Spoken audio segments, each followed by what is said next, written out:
चंद्रबरदाई ने पृथ्वीराज रासो से निम्नलिखित मुख्यतः किस छंद का प्रयोग किया है?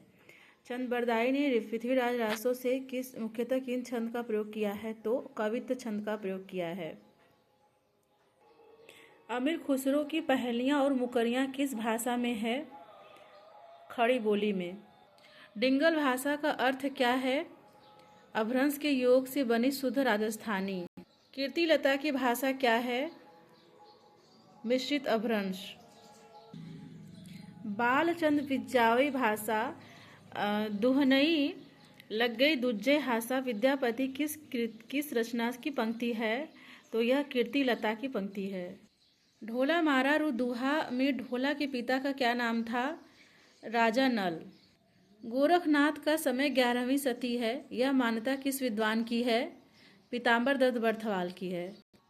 नाथ पंथ सिद्धों की परंपरा से ही छटकर निकला है। यह कथन किसका है? रामचंद्र शुक्ल का है।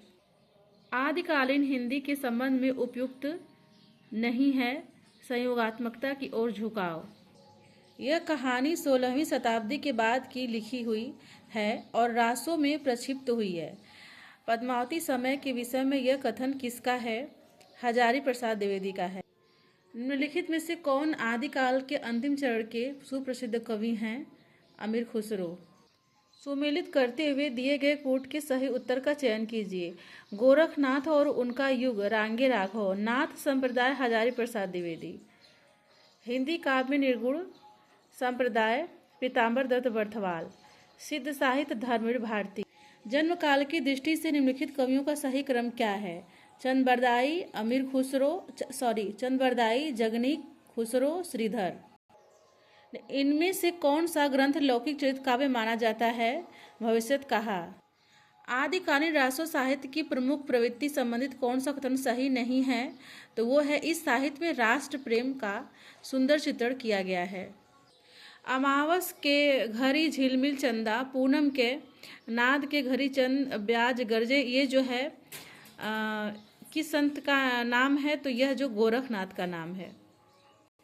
निम्नलिखित में किस रचना में कड़वक शैली का प्रयोग नहीं हुआ है? तो वो हुआ है पाहुड़ दोहा में नहीं हुआ है। आदिकाल के किस कवि की भाषा हिंदी के वर्तमान रूप के सर्वाधिक निकट है? अमीर खुसरो।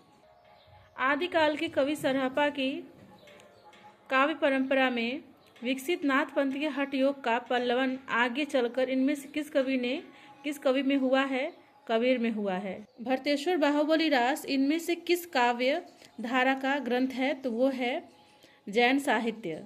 आदिकालीन साहित्य संबंध इनमें से कौन सा कथन सही नहीं है? दोहा, कोसों और चर्या गीतों की भाषा शैली में कोई अंतर नहीं है, यह बात सही नहीं है। दव्य सहाय प्रयास नामक अभ्रंश में लिखी यह रचना किसकी है? तो देवसेन की है।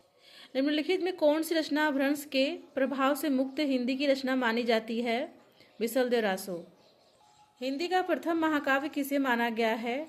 पृथ्वीराज रासो को। विद्यापति किसके दरबारी कवि थे? कीर्ति सिंह के।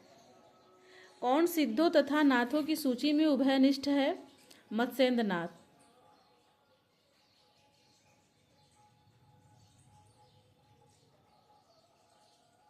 यहाँ पे सरहपा है, सरहपा होगा।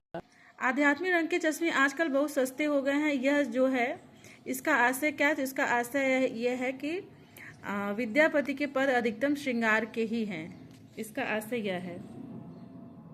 पहले जैसे गाथा या गाहा कहने से प्राकृत का बोध होता था, वैसे ही पीछे कहने से यह जो है इसमें यह किस कथन आचार्य शुक्ल यह कथन किसके संबंधित है? दोहा या दोहा से है। पृथ्वीराज विजय नामक ग्रंथ के आदिकाल पृथ्वीराज रासो को अप्रामाणिक रचना मानने वाले कौन हैं? तो वो हैं बुलर हैं। बुलर ने माना है। जनता की चित्तवृत्ति के परिवर्तन के साथ साहित्य के स्वरूप परिवर्तन नहीं होता। तर्क, क्योंकि प्रत्येक देश का साहित्य वहाँ की जनता की चित्तवृत्ति का संचित प्रतिबिंब है। यह जो है एक गलत है और 8 सही है। सारंगधर पद्धति किस विधा की रचना है? तो वो है सुभाषित संग्रह से है। विक्रम की 7वीं शताब्दी से 11वीं तक अपभ्रंश की प्रधानता रही और फिर वह पुरानी में परिणत हो गई। यह कथन किस विद्वान का है? तो वो है चंद्र शर्मा गुलेरी की है। निम्नलिखित में से कौन सी रचना अपभ्रंश की नहीं है? तो वो है चित्रावली नहीं है। हिंदी में किस कवि को राजशेखर से अलंकित किया गया है? तो विद्यापति को। आदिकाल के साहित्य में प्रेक्षित रहा है राष्ट्रीय भावना। पुस्तक जल्लड़ हद्दे चली गज्जल निपकाज, यह पंक्ति किसे संबंधित है? तो चंद बरदाई संबंधित है। निम्नलिखित में से कौन सुमेलित नहीं है? तो स्थूली भद्ररास यह सुमेलित नहीं है क्योंकि इसमें जिन धर्म सूरी होगा, यहाँ पे दत्त लिखा गया है। प्राकृताभास हिंदी से क्या आशय है? अपभ्रंश।